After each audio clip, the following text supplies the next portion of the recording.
Oke, teman-teman, kita daraskan bersama. Kita doakan bersama ya. Sudah nampak ya tampilannya, teman-teman?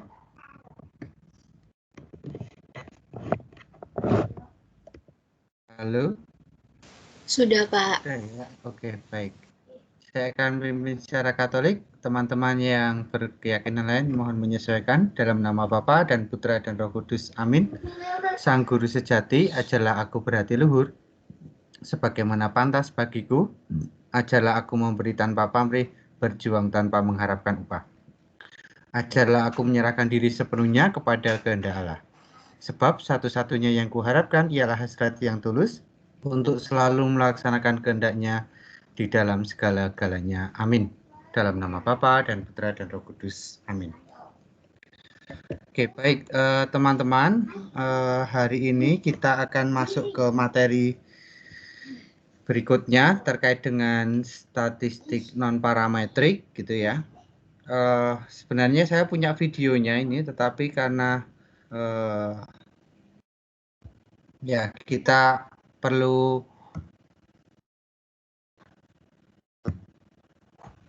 mempelajari ini ya uji runtun itu.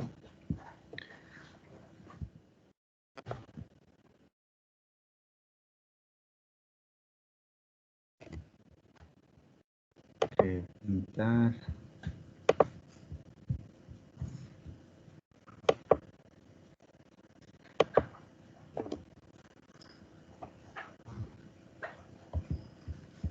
Oke.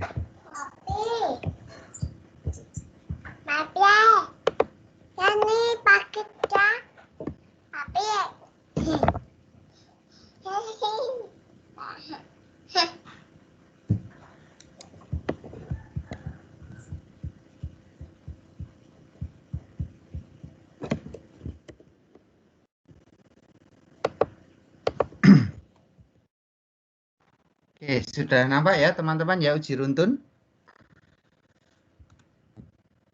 Sudah ya? Sudah, Pak. Ya, pada pertemuan ini kita akan membahas uji runtun gitu ya. Ketika kita melakukan penelitian, kita mengambil sampel begitu, sampel yang diharapkan itu acak gitu ya. Jadi artinya apa? Ya, secara tersirat bahwa kita akan menguji keacakan sampel tersebut dengan menggunakan uji runtun gitu ya. Jadi uji runtun itu kan berurutan gitu ya. Kita memakai uji urutan tersebut untuk menguji apakah sampelnya acak atau tidak gitu ya. Namun jika data telah diambil selama jangka waktu tertentu dan cukup alasan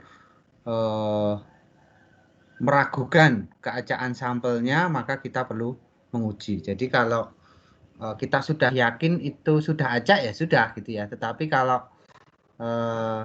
jangka waktunya terlalu pendek, kemudian ada pola begitu ya. Ada pola itu gimana? Misalkan kita ngambil satu bulan begitu, kita hanya ngambil di hari Minggu gitu kan, pasti ada pola. Kita ngecek kemacetan di jalan ketika hari Minggu gitu, ya relatif biasanya kalau pas tidak puasa begitu relatif lebih macet daripada hari biasa gitu ya. Atau kita ngambil setiap hari tetapi jam-jam sibuk gitu ya, jam 7 sampai setengah 8 atau jam 4 sampai setengah 5 sore gitu. Maka kita bisa saja, oh ini pasti nggak acak ya. Kalau acak ya kita ngambil kalau di ruas jalan tertentu gitu ya, kita ngambil 1 bulan ya, kita bisa saja ngambil harinya acak minggu ini gitu. Minggu pertama kita ambil Senin, Rebu, Jumat atau Senin dan Kamis begitu. Kemudian jamnya juga acak gitu ya. Jadi pernah kita ambil di jam pagi, pernah siang, pernah sore, pernah malam gitu. Jadi tersebar datanya bisa mewakili keseluruhannya gitu ya. Nah, pengujian keacakan sampel itu berdasarkan adanya runtun ya. Tadi saya sampaikan runtun urut ya. Kalau ada urutan tertentu gitu, maka kita akan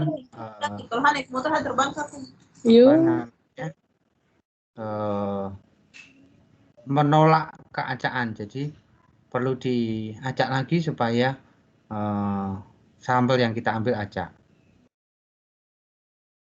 Nah, runtun adalah barisan, ini bukan basiran ya, barisan.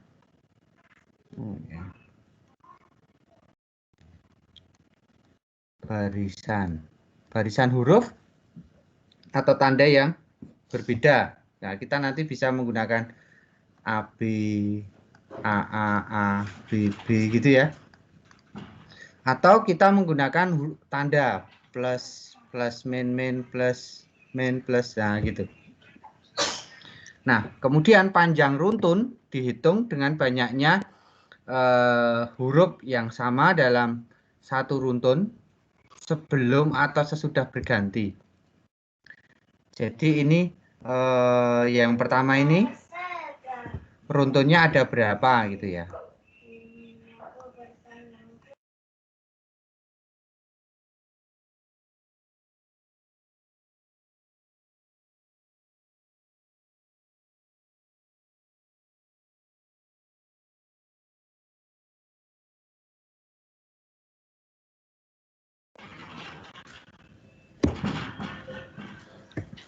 Oke.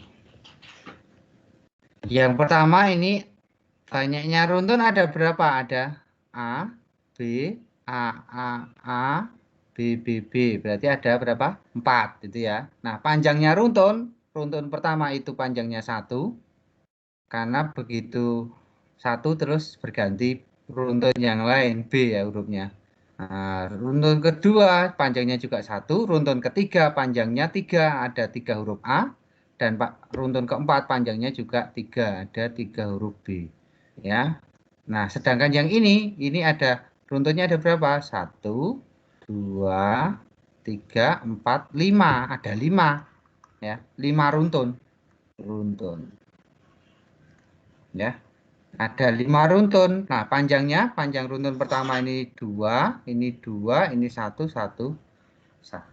Oke ya, ini yang nanti akan mendasari kita untuk mengadakan uji runtun. Yaitu kecurigaan apakah datanya itu yang kita ambil ya, sampelnya itu sudah acak atau belum. Gitu ya. Oke, kemudian kita lanjut.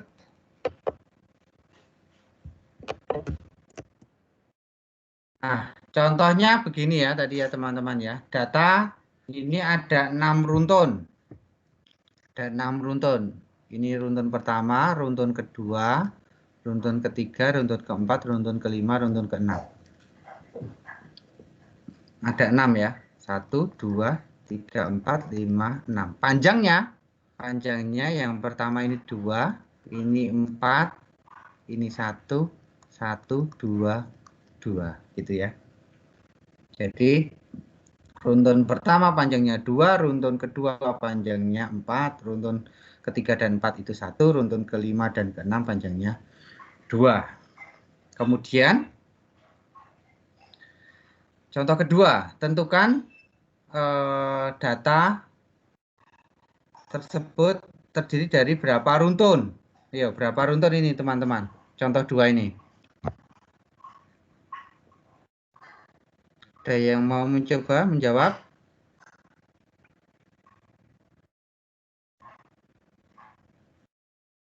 Yo, siapa yang mau mencoba menjawab? 5 nggak sih, Pak? 5. 5 itu coba ya kita cek ya. 1, 2, 3, 4, 5. Oke ya. 5 runtun. Panjangnya masing-masing runtun pertama berapa, Mas? Yang pertama itu 5 ya, Pak ya? 6, Pak. 6 ya. 6. Ini panjangnya 6. Oh, Ya, ini panjangnya 3. Oke, ini tadi 6, 3, terus runtun ketiga panjangnya 3, ini 3, panjangnya 1, 1. 1, 1. Oke, baik.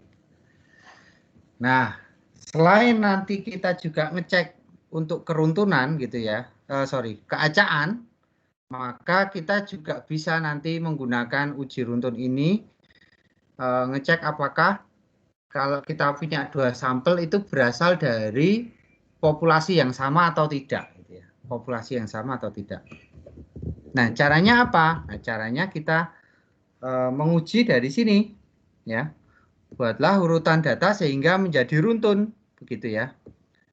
Runtun berdasarkan dari kelompok sampelnya. Nah, kita urutkan dulu data ini.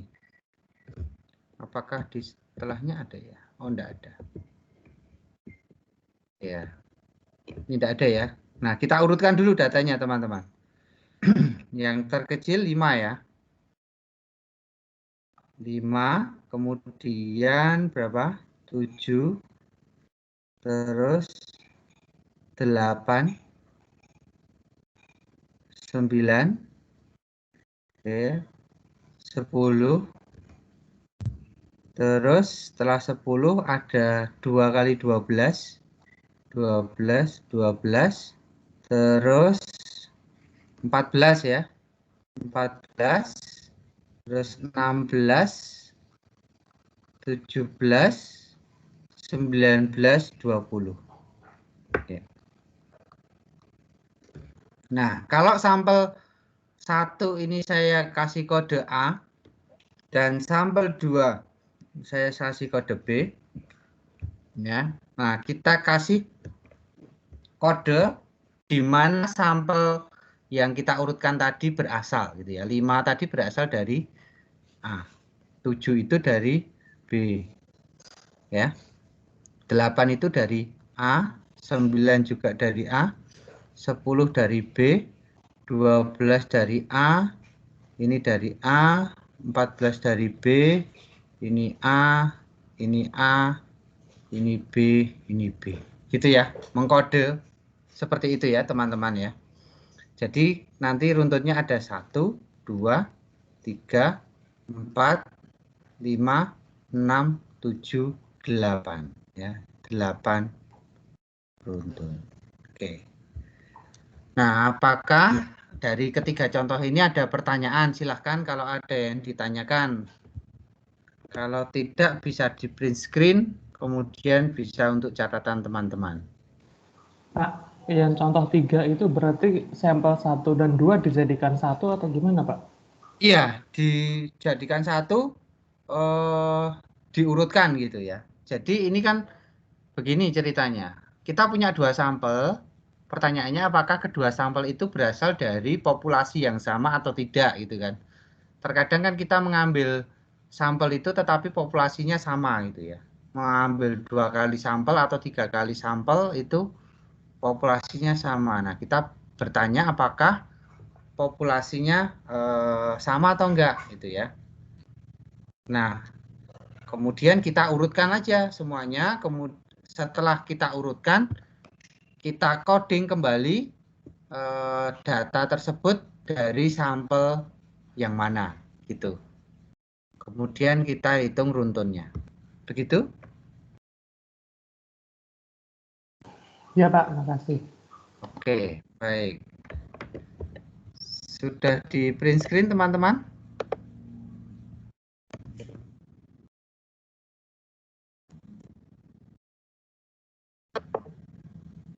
Saya lanjut ya.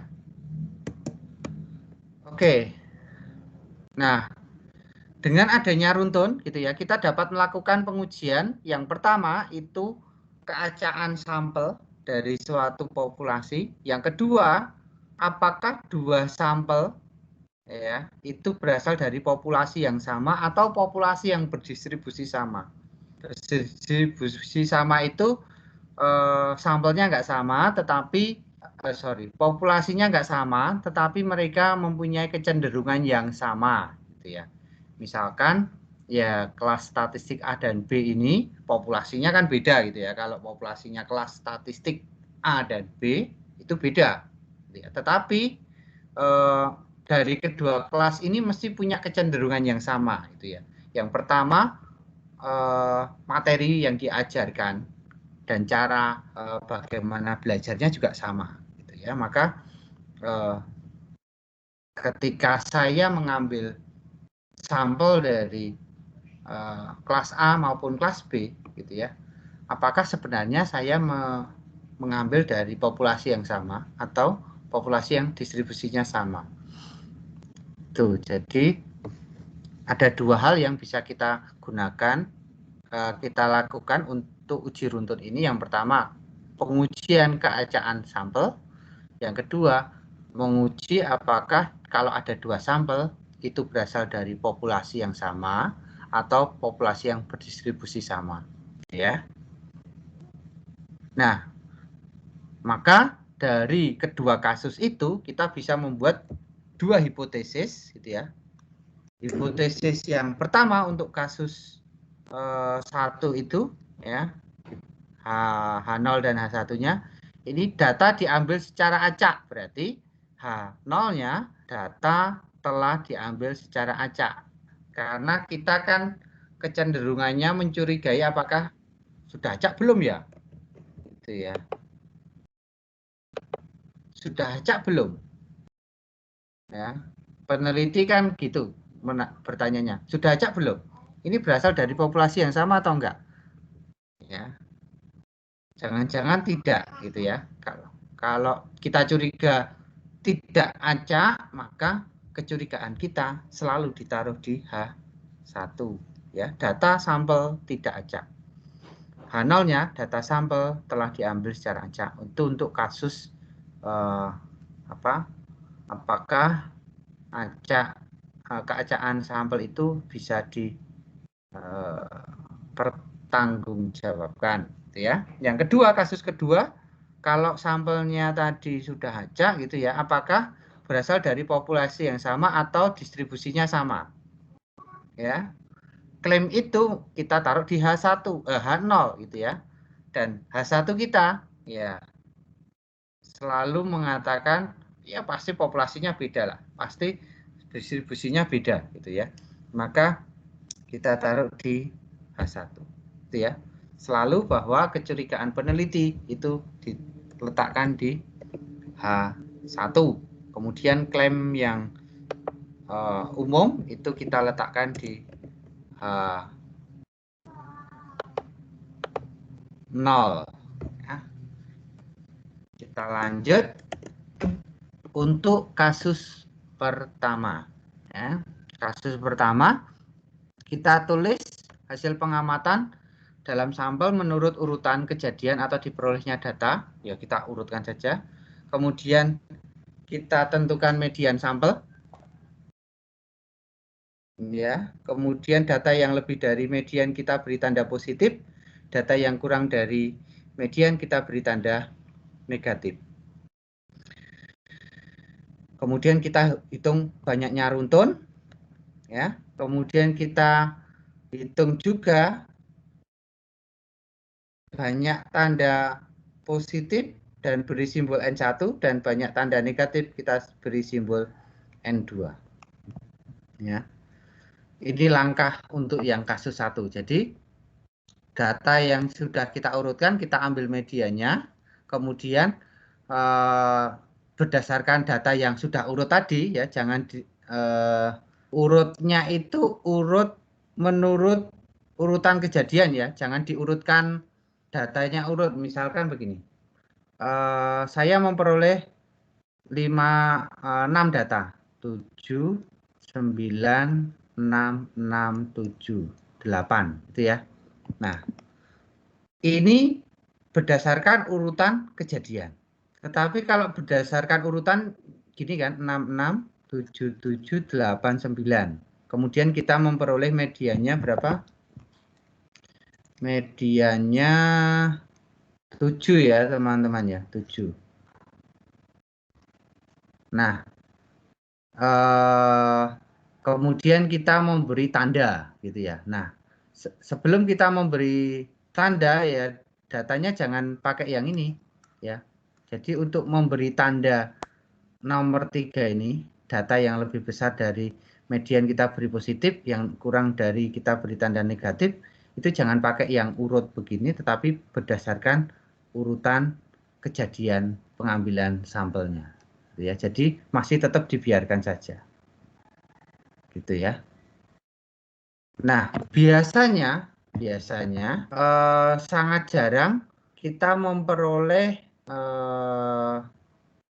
median itu sama dengan salah satu datanya. Kalau ini sama begini ya, ini sama ya, berarti ini tandanya 0 gitu ya, 0. Berarti tidak ada tandanya, nggak masuk runtun nanti. Yang ini positif, ini negatif, negatif, 0, positif. Jadi nanti runtunnya hanya menjadi positif, negatif, negatif, positif. Yang 0-nya kita hilangkan. Ya. Kemudian kita hitung banyaknya runtun. Kalau seperti ini kan banyaknya runtun ada 3. U-nya ada 3. Nah, kemudian banyaknya tanda positif ada berapa? Ada 2. Ya. Positifnya, sigma positif 2, sigma negatifnya juga 2. Berarti ini N1, ini N2. Untuk apa N1 dan N2? Ini untuk nanti tabel runtunnya. Nah, tabel runtunnya teman-teman saya coba cek dulu ya. Nampaknya di LMS sudah saya unggah tabelnya.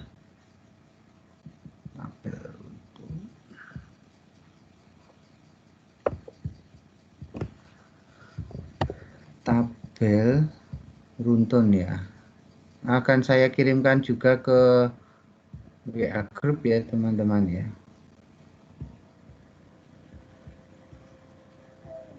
Ya. Alfanya biasanya hanya 5% ya teman-teman ya. Ini saya kirimkan melalui WA group tabel runtunnya.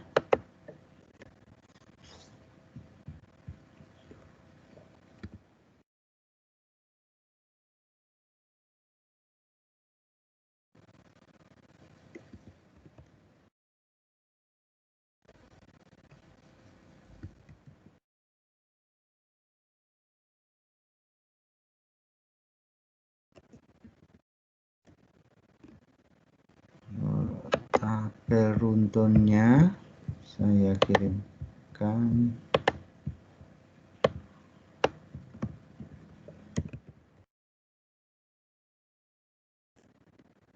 Apakah sudah terkirim teman-teman?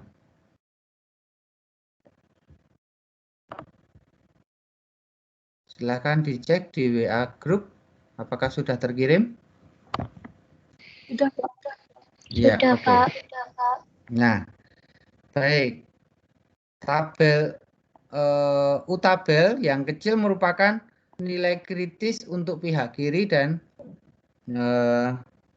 nilai yang besar untuk nilai kritis yang pihak kanan. Jadi ada saya tulis U-min dan U-max gitu ya. Nah, H0 akan ditolak jika U hitung kita itu apa ya? Ini banyak runtun ini ya. Ini U hitung atau U ya. Dengan di tabelnya, U tabel yang kecil nanti ada 2 bilangan di sana. Yang atas itu yang kecil, yang bawah itu yang besar. Jadi kalau kurang dari yang kecil atau lebih dari yang besar, maka H0 ditolak. Kalau H0 ditolak berarti apa artinya? Kita kembali ke yang tadi. Ya, untuk kasus 1 H0 ditolak berarti datanya yang kita ambil tidak acak. Ya, tapi kalau H0 diterima berarti datanya acak. Oke. Sampai di sini sebelum masuk contoh, apakah ada pertanyaan teman-teman?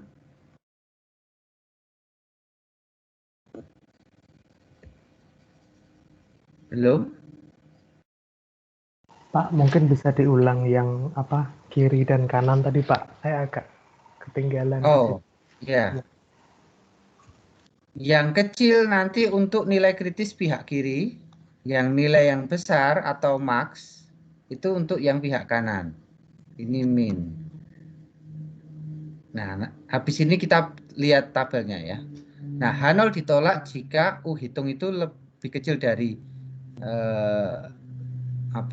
minimum atau lebih besar dari maksimum tabel itu ya. Kita coba kita cek.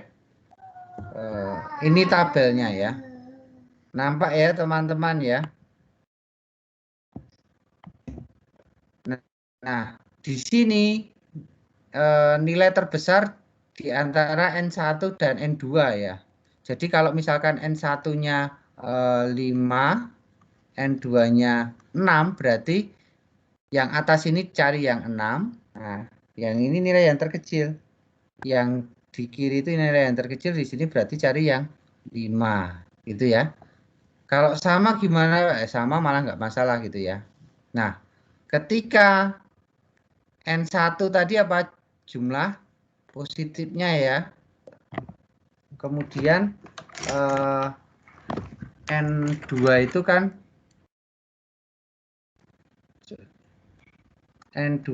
jumlah negatif. Kalau N1 itu kan jumlah positif gitu ya. Nah, yang di atas ini yang terbesar di antara N1 atau N2. Kalau 5 dan 6, ini misalkan N1-nya 5, N2-nya 6 ya, berarti di sini tetap cari yang 6. Misalkan N1-nya 6, N2-nya 5 ya, tetap yang atas tetap 6 gitu ya. Yang bawah ini tetap diambil yang 5. Gitu. Kemudian kita lihat di tabel ini ya 3 dan 10 ya teman-teman ya. Berarti nanti H0 ditolak jika U itu banyaknya runtun kurang dari sama dengan 3 atau U lebih besar sama dengan 10. Jadi kalau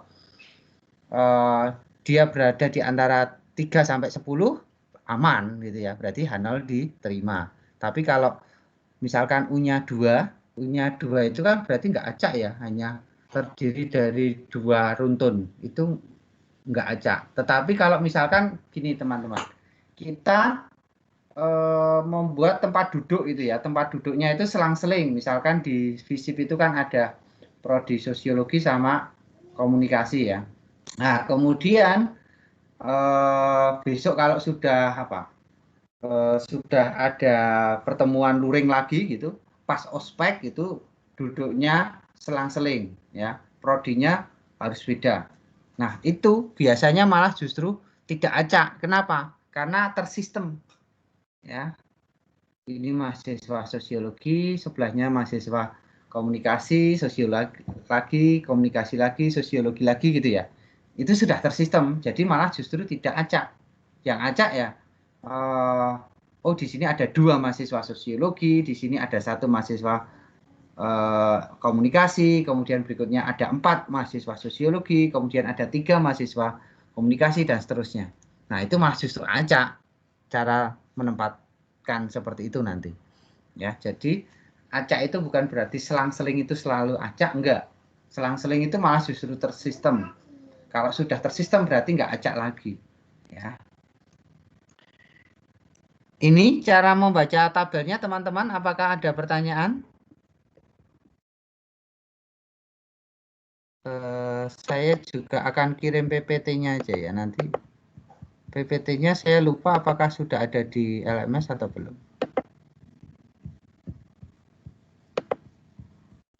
Ada pertanyaan teman-teman?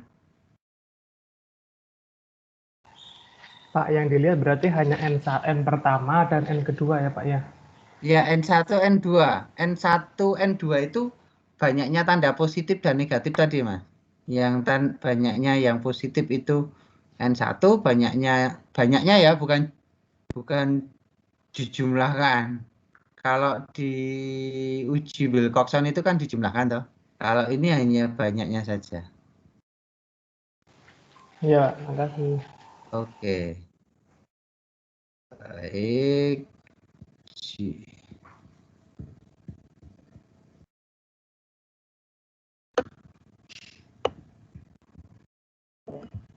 Ini uji runtun sudah saya kirim.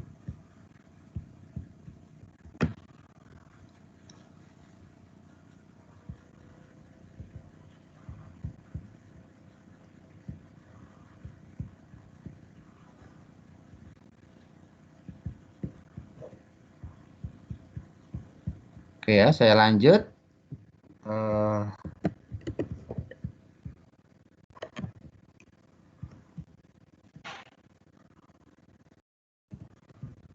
Ya, terima kasih Syada sudah share screenshotnya ya. Kita lanjut teman-teman ke slide berikutnya. Ini membacanya tadi ya. Yang ini pilih maksimum antara N1 dan N2. Misalkan, ya ini sudah saya sampaikan tadi. Oke, ini sama ya. Di PPT nanti ada, teman-teman bisa melihat. Saya lanjut ya ke berikutnya. Contoh kasus itu ya. Berikut data banyaknya barang yang rusak dari sampel yang berukuran 500 ya. Ini banyaknya ada berapa? Jadi selama 30 hari berturut-turut datanya dikumpulkan seperti ini. Jadi 6, 9, 12, 11 itu ya. Ini banyaknya. Jadi hari pertama itu ketika ngambil 500 sampel yang rusak 6. Hari kedua ketika ngambil 500 yang rusak 9. Hari ketiga yang rusak 12. Ini ukurannya sama terus 500 terus gitu ya. Gitu ya. Kemudian sampai hari ke-30 itu 9. Apakah sampel tersebut sudah acak atau belum? Ya. Nah, penyelesaiannya begini. Kita urutkan dulu untuk memperoleh medianya ya.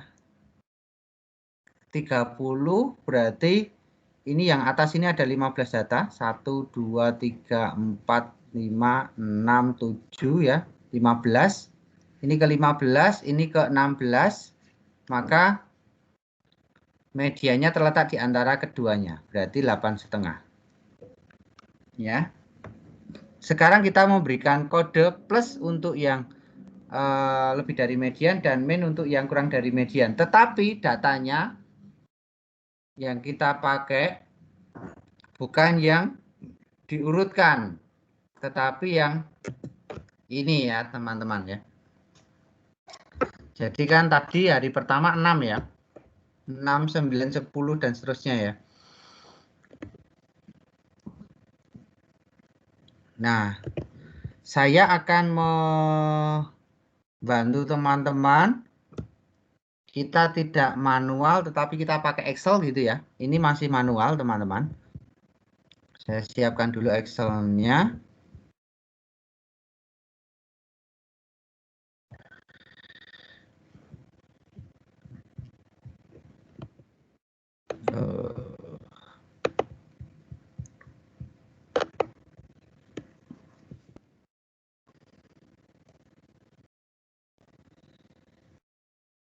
Oke.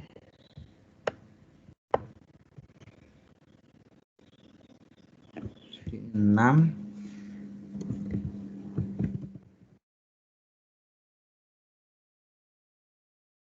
Saya pindah dulu ya teman-teman ya ke Excel.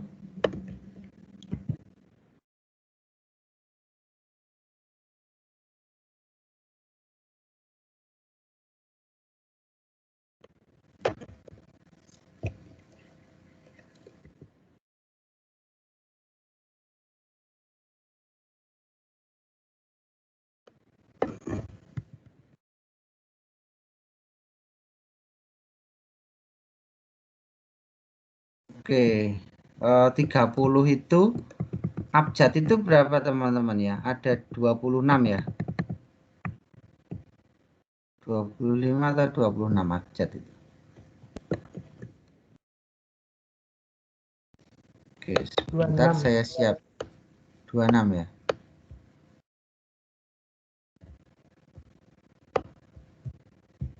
Bentar, ini kok ada 31. Berarti ada yang keliru ini.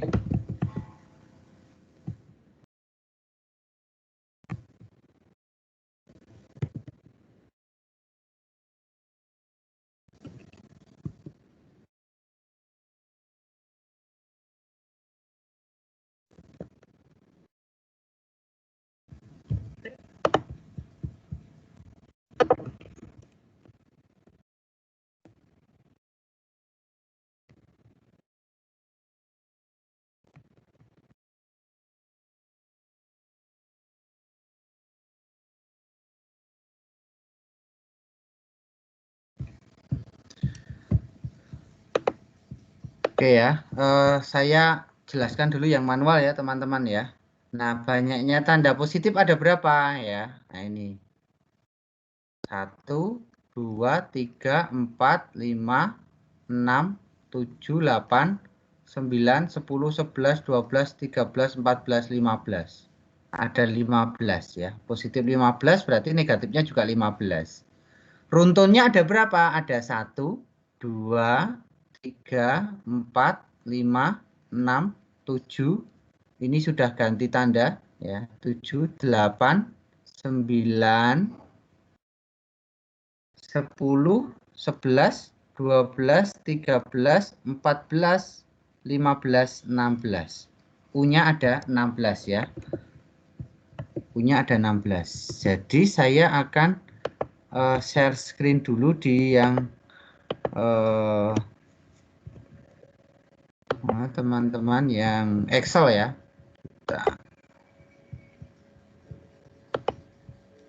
Sudah nampak teman-teman Excelnya? Sudah, Pak. Ya. Anda bisa menggunakan plus, min, bisa menggunakan A dan B gitu ya. Nah, ini saya hanya mengurutkan 1 sampai 30 biar nggak ada yang hilang ya. Kemudian ini datanya yang baris keempat itu, kemudian saya cari mediannya.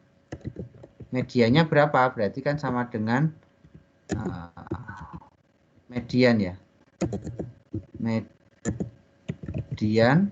Nah, datanya tinggal dicari saja sehingga kita tidak perlu repot-repot. Nah, 8,5 ya. Nah, kemudian kita bawahnya kita kasih tanda plus dan min gitu ya.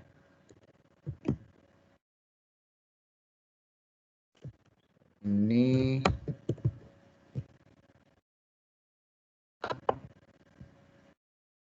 saya kasih gini, median.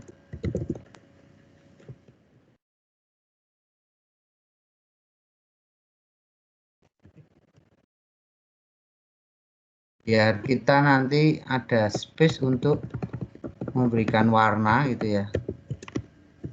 Nah, mediannya 8,5, kemudian tandanya pakai if ya. Bisa manual, bisa pakai gini logical testnya.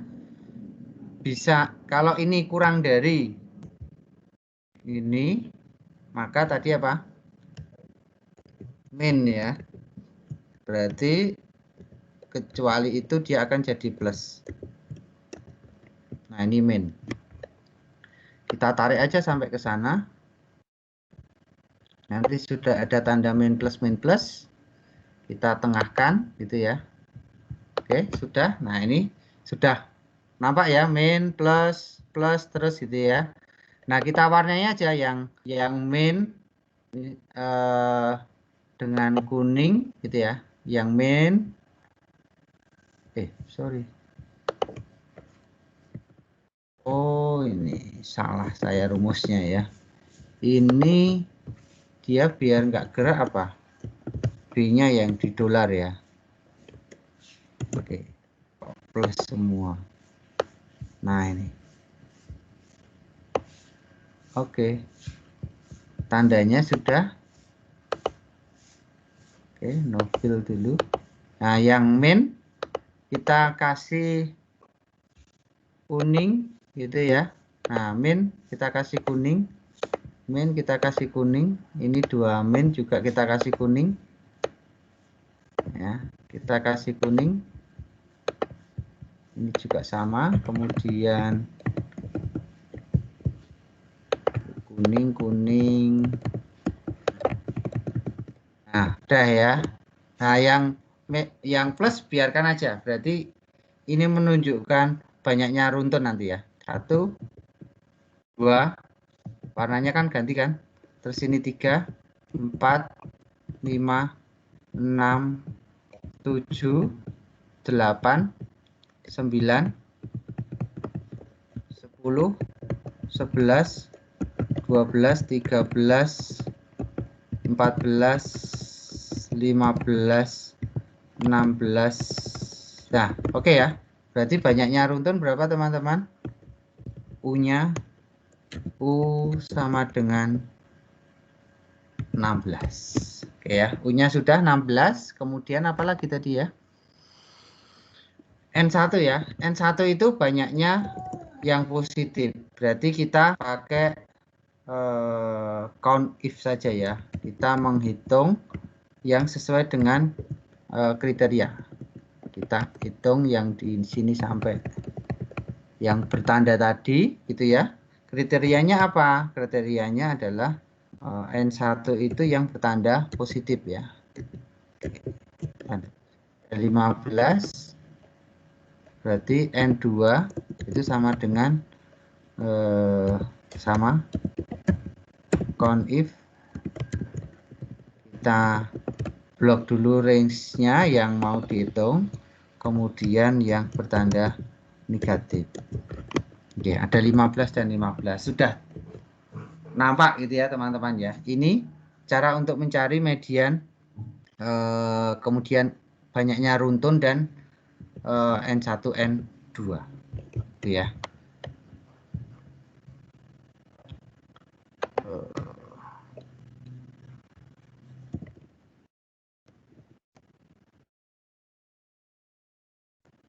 Oke, nanti akan saya kirimkan ke grup ya. Atau sekarang aja biar saya nggak lupa. Tabel bantu uji runtun sudah saya kirimkan sekalian. Oke ya teman-teman ya, untuk Excel-nya saya pindah lagi ke PPT ya.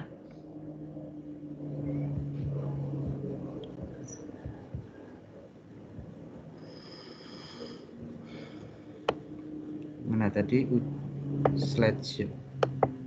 Nah ini ya, tadi sudah pakai Excel, kita kembali ke PPT. Nah penyelesaiannya gimana? H0-nya data sampel itu acak, kemudian H1-nya data sampel tidak acak. Untuk taraf signifikansi 5%, N1 15 dan N2 15, banyaknya runtun 16, maka kita lihat di tabel nilai kritis itu kolom ke-15 dan baris ke-15. Mana tadi? 15, oh enggak nampak ya.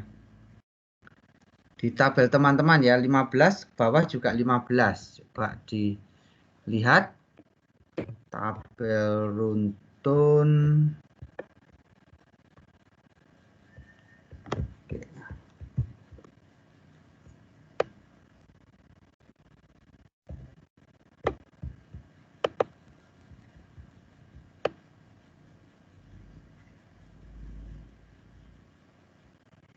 Teman-teman juga bisa mencari di apa ya, di Google itu ya.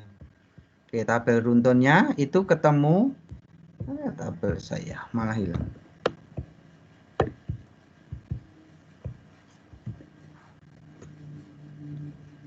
Tabel runtun 15 dan 15, 15 dan 15 itu 10 dan 22 ya teman-teman ya, benar ya. Ini ya. Nah, 10 22. Berarti ini minimum, ini maksimum ya.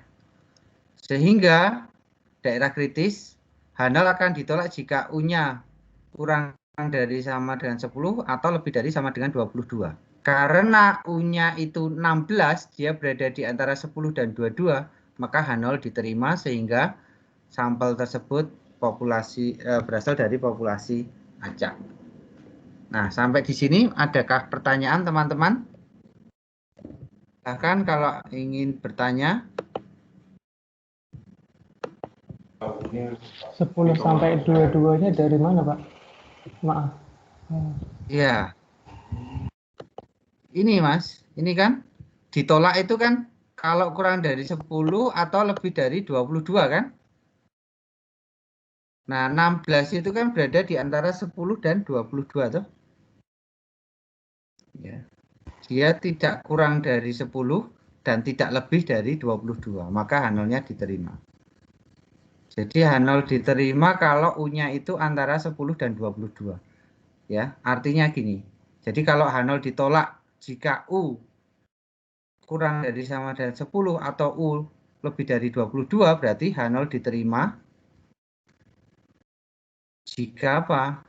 Ya, jika U-nya antara 10 sampai 22. Begitu? Oh, itu dari tabelnya ya, Pak ya? Iya, dari tabelnya tadi. Iya, oke, makasih. Ya, sama-sama. Oke, begitu teman-teman. Silahkan kalau mau di screenshot. Mulai dari mana ya? Ini aja ya langsung. Oke, silahkan kalau mau bertanya lagi.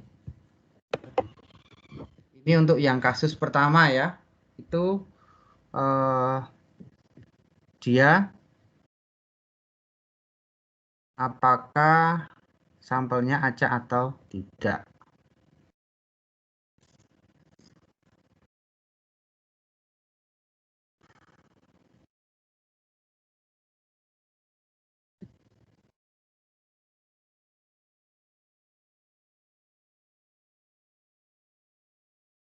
Oke ya. Nah, saya akan lanjutkan untuk yang bagian kedua, teman-teman. Tadi kasus pertama itu acak atau tidak. Nah, kasus yang kedua apa? Ini ya. Apakah kalau ada dua sampel berasal dari populasi yang sama atau enggak? Yang pertama adalah kita gabungkan dulu. Ya, sehingga ukurannya menjadi N1 plus N2. N1 itu ukuran sampel 1, N2 ukuran sampel 2. Kemudian kita tulis sampel itu berdasarkan urutan nilainya. Kalau begitu, ya, hanya kita urutkan saja, gitu ya. Kita nggak perlu cari median sekarang. Kemudian kita gunakan tanda A untuk data sampel 1 dan B untuk data sampel 2. Seperti contohnya tadi. Kemudian kita hitung banyaknya runtun dari gabungan itu ya. Kemudian U tabelnya sama. Nah, dari N1 dan N2 ya. N1 mana yang lebih besar, apakah N1 atau N2 itu nanti untuk yang menentukan kepala tabelnya tadi. Kemudian untuk bagian yang kiri itu teman-teman bisa menggunakan yang lebih kecil dari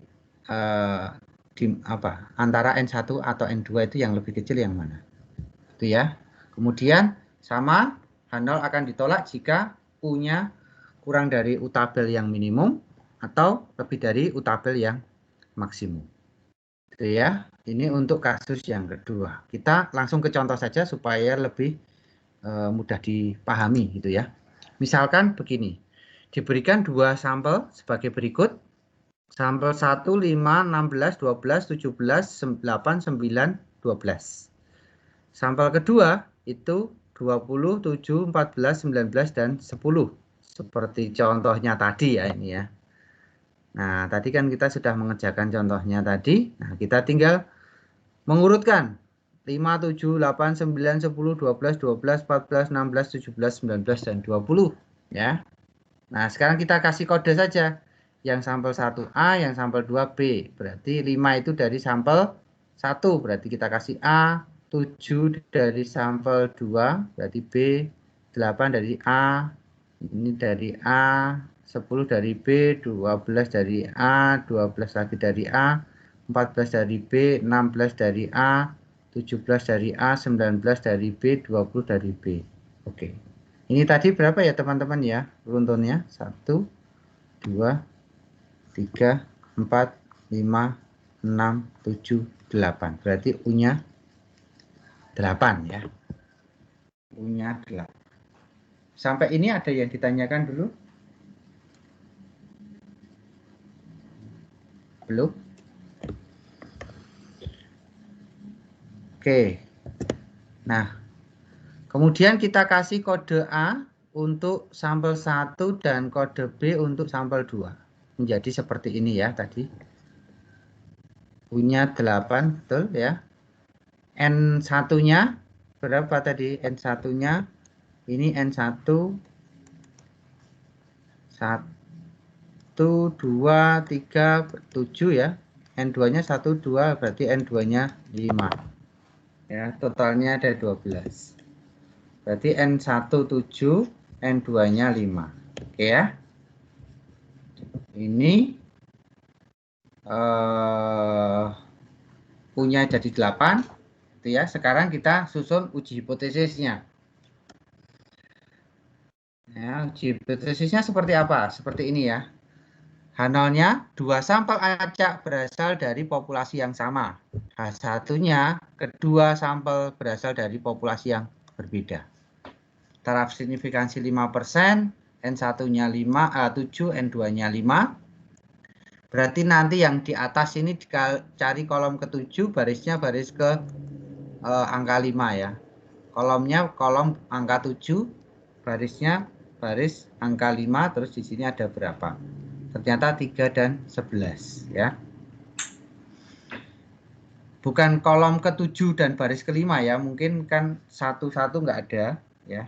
Kecil itu nggak ada, nggak mungkin, karena kalau sampelnya hanya kecil, kemudian kita apakah acak atau enggak itu kan sulit ya. Sampelnya hanya 3, kemudian N1-nya 2, N2-nya 1 kan nggak ada juga di tabel. Kalau nggak salah itu minimal 5 ya untuk N yang terbesarnya dan 2 untuk yang terkecilnya. Berarti paling tidak total ada 7 sampel ya.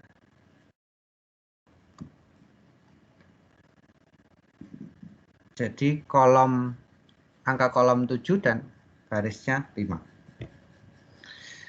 3 dan 11. Berarti H0 ditolak jika U-nya kurang dari 3 atau U-nya lebih dari 11. Ya. Karena U sama dengan 8 itu berada di antara 3 dan 11. Ya, antara 3 dan 11, maka H0 diterima. Jadi apa? 2 sampel acak berasal dari populasi yang sama. Oke. Sampai di sini teman-teman, apakah ada pertanyaan?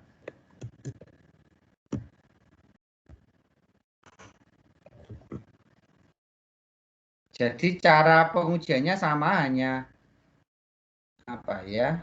Cara memperoleh runtun dan memperoleh N1, N2-nya yang beda gitu ya. Kalau hanya sampel apakah acak atau enggak, kita cari mediannya dulu gitu ya. Kemudian kita bandingkan terhadap median positif dan negatif. Ya, N1-nya itu banyaknya yang positif, N2 banyaknya negatif. Itu kemudian baru diuji ya. Kalau runtunnya kurang dari nilai minimum tabel atau lebih dari nilai maksimum tabel, maka dia ditolak. Kemudian kalau apakah dia berasal dari dua populasi yang sama atau paling tidak distribusinya sama, maka kita tinggal melihat sampel 1 itu banyaknya berapa, itu jadi N1, sampel kedua jadi N2 gitu ya, banyaknya berapa. Nah, nanti itu untuk menentukan tabel nilai kritisnya. Nah, caranya hanya kita urutkan saja datanya, kita gabungkan urut, kemudian kita kode, misalkan bisa teman-teman nggak harus A dan B ya, bisa C dan D, P dan G, X dan Y gitu ya. Kalau sampel 1 positif, sampel 2 negatif boleh gitu ya. Nah, kemudian tinggal mencari N1 N2-nya. Itu banyaknya sampel 1 dan banyaknya sampel 2, kemudian kita bandingkan banyaknya runtun. Kalau kurang dari nilai minimum tabel atau lebih dari nilai maksimum tabel, maka H0-nya ditolak. Begitu teman-teman. Apakah ada pertanyaan?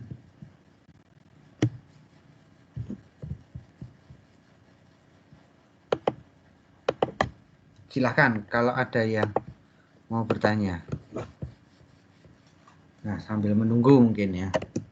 Bagaimana kalau N-nya lebih dari 20, Pak?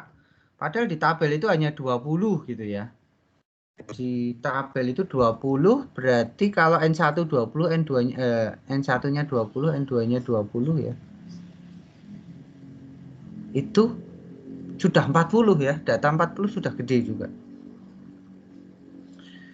Nah, kalau ada yang salah satunya lebih dari 20 atau justru keduanya lebih dari 20 gitu ya, maka kita menggunakan transformasi normal. Jadi data itu sudah besar. Kalau data sudah besar, maka kita menganggap itu sebagai data yang normal ya. Jadi kita tidak menggunakan runtun sebenarnya. Runtun itu hanya untuk cara saja, karena datanya tidak berdistribusi normal. Tetapi kalau besar, maka kita bisa menggunakan seolah-olah data yang kita pakai adalah distribusinya normal. Ya. Selain itu teman-teman, kalau teman-teman menggunakan data penelitian itu ordinal ataupun nominal, teman-teman juga bisa menggunakan langsung parametrik gitu ya. Jadi kalau datanya interval atau rasio itu, kemudian uji normalitasnya dia nggak normal, maka pakai non parametrik ya. Tetapi kalau teman-teman menggunakan datanya ordinal atau nominal, maka teman-teman tidak perlu ngecek normalitas, langsung gunakan uji non parametrik. Nah, kalau N-nya lebih dari 20, ini yang kita lakukan ya. Kita cukup panjang gitu ya. Kita cari mu-nya sama dengan 1 plus 2N1 N2 per N1 plus N2. Dan sigmanya, simpangan bakunya adalah akar dari 2N1 N2 kali 2N1 N2 min N1 min N2 per N1 plus N2 dikuadratkan kali N1 plus N2 min 1. Kemudian ditransformasi. Saya kira data ini jarang sekali terjadi gitu ya. Ini kalau teman-teman misalkan tadi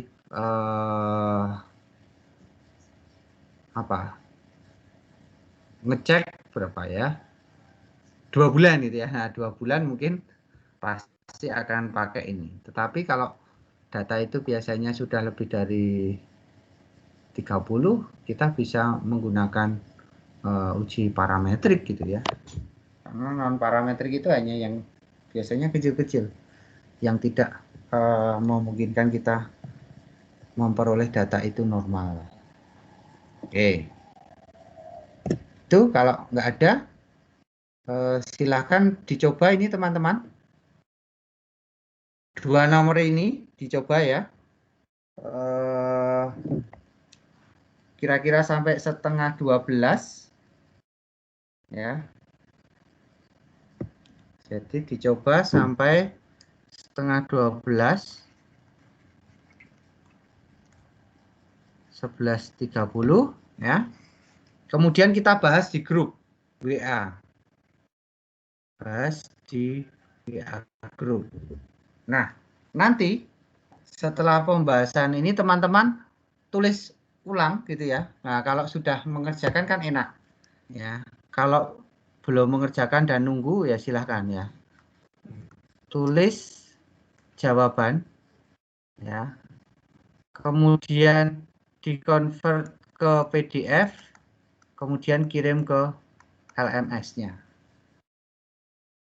Ya. Jadi kalau sudah mengerjakan, sudah oke. Nah, kirim ke LMS-nya maksimal kapan? Maksimal hari ini itu 4 Mei 21 ya.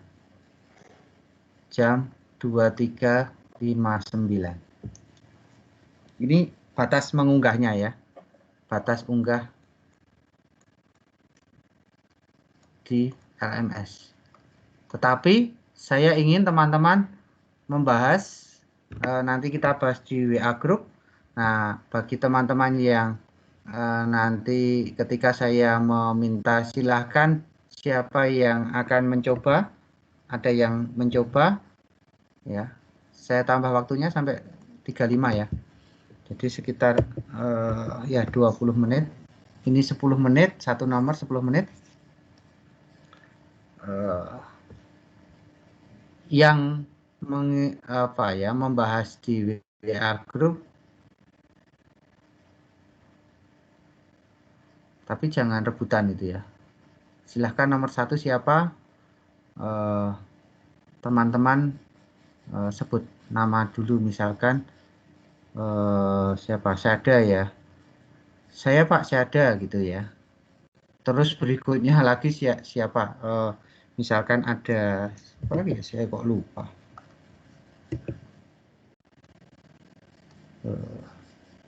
Misalkan ada Billy, saya Pak Billy gitu ya. Nah, nanti saya akan memilih yang tercepat. Ya, oh silahkan Syada misalkan. Nah, nomor 2 silahkan siapa? Misalkan Fadel, saya Pak Fadel. Jenny juga gitu ya. Theodora Dwi juga. Yundi juga gitu ya. Nah, maka saya akan memilih yang tercepat di antara teman-teman yang tadi. Gitu. Nah, nanti akan saya beri penilaian nilai atau poin tambahan untuk yang membahas. Oke ya teman-teman ya, silakan nanti mengikuti di WA Group. Begitu, apakah ada pertanyaan teman-teman? Saya mau tanya, yang Ya, nomor silakan. 1 itu E dan S itu digunakan sebagai kode runtun, maksudnya apa Pak? Ini sudah bisa digunakan kode runtun itu ya. Yang penting kan ada kode yang beda kan. Tadi kan bisa plus atau min gitu ya. Bisa A atau B, nah ini E atau S gitu kan. Gitu. Oh, oke Pak, ya. Kasih. Ya. Pak, mau tanya Pak. Ya, Udah silakan. dikumpulin di LMS itu kan bentuk PDF. Itu tuh Ah, dari kita nulis di kertas atau di Excel Pak? nulis saja ya. Di kertas, berarti kayak di foto Ah, terus masuk ya. di convert ke PDF gitu ya Pak? Iya. Kasih Pak. Oke. Baik teman-teman ya. Silakan. Kita akan tutup untuk yang di Teams ini. Terima kasih teman-teman telah bergabung di Microsoft Teams. Kita akan melanjutkan ke WA Group kira-kira nanti sampai jam 12:15 ya. Kemudian setelah itu teman-teman mengkonvert jawabannya dan segera diunggah di LMS. Oke, itu ya teman-teman ya. Baik Pak. Ya Pak, Oke. makasih Pak. Kasih Ya, Pak. baik. Bentar.